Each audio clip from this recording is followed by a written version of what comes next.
بسم اللہ الرحمن الرحیم الحمدللہ رب العالمین وصلی اللہ علی محمد وآلہ الطاہرین ولعنۃ اللہ علی اعدائهم اجمعین الی قیام یوم الدین۔ ہم تاریخ میں دیکھتے ہیں کہ رسول اللہ صلی اللہ علیہ وسلم کو جن دو ہستیوں کے ذریعے سے اللہ سبحانہ و تعالیٰ نے اس دنیا میں بھیجا، یعنی ان کے والدین حضرت عبداللہ علیہ السلام اور حضرت آمنہ بنت وہب سلام اللہ علیہ کو کافر قرار دے دیا گیا۔ جن دو ہستیوں کے ذریعے سے رسول اللہ صلی اللہ علیہ وسلم کی پرورش کرائی اللہ سبحانہ و تعالیٰ نے، یعنی حضرت عبد المطلب اور حضرت ابو طالب علیہم السلام، ان دونوں کو بھی کافر قرار دے دیا گیا۔ اور وہ لوگ جو رسول اللہ صلی اللہ علیہ وسلم سے لڑتے رہے اور جنگیں کرتے رہے، ان کو مسلمان تو کجا بلکہ صحابی اور بلند ترین مقام بھی دے دیا۔ پس رسول اللہ صلی اللہ علیہ وسلم کے محافظ کو کافر بنا دیا اور رسول اللہ صلی اللہ علیہ وسلم پہ حملہ کرنے والوں کو اسلام کا محافظ بنا دیا۔ کل یہ سارا کھیل بعض جھوٹے راوی اور صحابی کر رہے تھے۔ بعض صحابی بلا شک جو رسول اللہ صلی اللہ علیہ وسلم کے والدین کو کافر کہے، وہ چاہے کوئی بھی ہو، چاہے راوی ہو سمپل یا کوئی اس زمانے کا صحابی ہو، وہ قطعاً جھوٹا تھا۔ آج یہ کام کر رہے ہیں بعض صحافی، اور ہم یہ دیکھتے ہیں کہ کل مولا امیر المؤمنین کے القاب کو دوسروں کو دیا جا رہا تھا، ان کے فضائل کو چھپایا جا رہا تھا، کرار غیر فرار کو بدنام کیا جا رہا تھا اور فراریوں کو کرار بنایا جا رہا تھا۔ آج اینن یہی کام ہو رہا ہے کہ ترکی کے صدر کو میڈیا پر مجاہد بنایا جا رہا ہے۔ یہ ترکی کا وہ صدر ہے اور اس ملک کا صدر ہے کہ جس کا ہمیشہ اسرائیل سے تعلق رہا اور تجارت چل رہی ہے اور اچھے تعلقات رہے، آنا جانا بھی ہے، اور اسرائیل کے وزیر اعظم کے ساتھ شراب پیتے ہوئے درجنوں فوٹوز بھی موجود ہیں۔ یہ اس ملک کا صدر ہے کہ جہاں پر کوئی کھانا حرام نہیں ہے، حتیٰ سور کا گوشت ملتا ہے۔ یہ اس ملک کا صدر ہے کہ جہاں پر ہر طرح کی فلمیں الاؤ ہیں، بنانا بھی اور بیچنا، حتیٰ جن میں جنسیات دکھائی گئی ہوں۔ یہ اس ملک کا صدر ہے کہ جہاں پر ہر طرح کا جنسی گناہ الاؤ ہے اور ایک ہی جنس کے افراد کی شادیاں بھی الاؤ ہیں، اور ان کی پریڈ بھی ہوتی ہے کہ جو عالم اسلام میں شاید ہی کہیں ہوتی ہو اتنی بڑی پریڈ، کہ جتنی بڑی ان کی پریڈ ترکی میں ہوتی ہے۔ یہ وہی اردوغان ہے کہ جس نے عراق اور شام کو برباد کرنے کے لیے اپنے ملک کو پیش کیا ISIS کو، اور دنیا جانتی ہے کہ ISIS کو بنانے والے کون تھے۔ ہم یہ دیکھتے ہیں کہ اپنا ملک پیش کر رہا تھا ISIS کے لیے اردوغان، اور ISIS کے زخمیوں کا علاج ہو رہا تھا اسرائیل میں۔ اور یہ وہی ISIS والے تھے کہ جن کا نعرہ تھا حضرت زینب کے روضے کو مسمار کرنے کا، جن کا نعرہ تھا کربلا اور نجف کو ویران کرنے کا، جن کا نعرہ تھا کاظمین اور سامرہ یعنی رسول اللہ صلی اللہ علیہ وسلم کے فرزندوں کی قبور کو برباد کرنے کا۔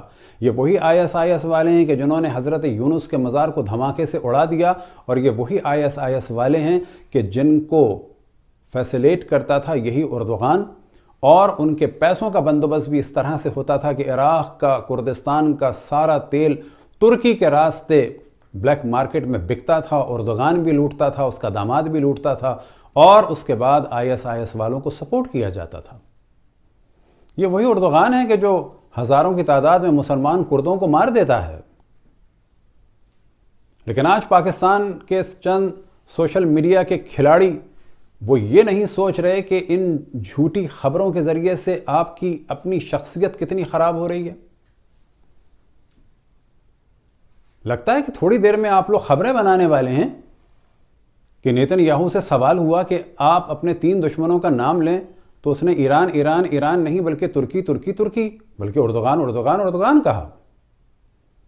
لگتا ہے کہ تھوڑی دیر میں آپ خبریں بنانے والے ہیں کہ ترکی کے مرد مجاہد اردوغان نے فلسطین میں PLO بنا دی اور وہاں پر اپنا ایک فوجی بھیج دیا جس کا نام ہے یاسر عرفات،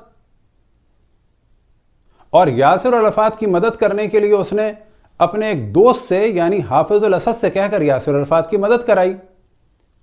لگتا ہے تھوڑی دیر میں آپ خبریں بنائیں گے کہ آیت اللہ موسیٰ صدر کو بھی مرد مجاہد اردوغان نے لبنان میں عمل ملیشیا بنا کے دے دی، اور یہ عمل ملیشیا فلائنگس سے لڑ رہی ہے فلسطینی مسلمان مجاہدوں کے لیے۔ ممکن ہے تھوڑی دیر میں آپ خبر بنا دیں کہ مرد مجاہد اردوغان کے اصرار پر ترکی کے مفتی اعظم آیت اللہ العظمہ سید روح اللہ موسوی الخمینی نے یوم القدس کا اعلان کر دیا، یا یہ کہ آپ خبر بنا دیں کہ اس وقت کے بڑے عالم دین جن کا تعلق ترکی سے ہے، آیت اللہ العظمہ خامنائی، وہ اس وقت اسرائیل کی مخالفت کر رہے ہیں اور ڈٹ کے کھڑے ہوئے ہیں۔ یہ بھی آپ خبر بنا سکتے ہیں کہ مرد مجاہد اردوغان نے حزب اللہ بنا دی اور اپنے ایک چچا زاد بھائی حسن نصر اللہ کو اس کا سربراہ بنا دیا۔ آپ یہ بھی خبر بنا سکتے ہیں کہ ترکی کی سپاہ پاسداران اس وقت شام میں اور لبنان پہنچ چکی ہے۔ بھائی یہ جھوٹی خبریں بنانا چھوڑو، اپنی حیثیت اس سے خراب ہوتی ہے۔ ہم جانتے ہیں کہ یہ خبریں آپ صرف اس وجہ سے بنا رہے ہیں کہ کہیں عالم اسلام میں علی اور اولاد علی کا اثر نہ ہو جائے۔ آپ کو پریشانی یہ ہے کہ کہیں لوگوں کے دل اہل بیت کے لیے نرم نہ ہو جائیں۔ یہ شخص کہ جس نے آج تک دنیا کے کسی مسلمان کے لیے کچھ نہیں کیا سوائے زبان چلانے کے، کیا اس کی اپنی فوج نہیں ہے؟ کیا اس کی اپنی فوج شام میں جا کر بشار الاسد کو تنگ کر سکتی ہے؟ کون سا بشار الاسد کہ جس نے اس کے IS والوں کو مارا؟ کون سا بشار الاسد کہ جو فلسطین کا طرفدار ہے؟ کون سا بشار الاسد کہ جو اسرائیل کے خلاف ہے؟ تو آپ نے یہ سوال نہیں کیا کہ اس کی فوج جب بشار الاسد کے ملک کو ڈسٹرب کر سکتی ہے تو وہ فلسطین بھی چلی جائے؟ یہاں سے پتہ چلتا ہے کہ کل تھے جھوٹے راوی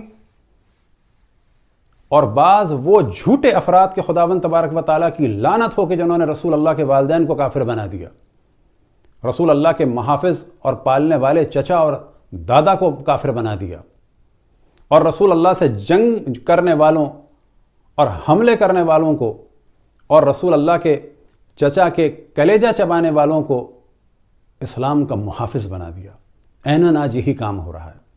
ہر گناہ جس کی کسٹڈی میں ہو رہا ہے، ہر گناہ جس کی چھتری میں ہو رہا ہے، اس کو مرد مجاہد بنایا جا رہا ہے۔ دعا ہے کہ خداوند تبارک و تعالیٰ اس دفعہ خالد مشعل و اسماعیل ہانیہ کو اتنی توفیق عطا فرمائے کہ اپنے ساتھیوں اور اپنے مددگاروں، چاہے وہ ایران کے ہوں، چاہے شام کے ہوں، چاہے لبنان کے ہوں، ان کو چھوڑ کر دشمن کے کیمپ میں نہ جائیں، اور حل جزاء الاحسان الا الاحسان کے مطابق عمل کریں۔ دعا ہے کہ خداوند تبارک و تعالیٰ تمام دنیا کے مظلوموں کی حفاظت فرمائے، خصوصاً فلسطین کے مظلوم عوام کی۔ وصلی اللہ علی محمد وآلہ الطاہرین۔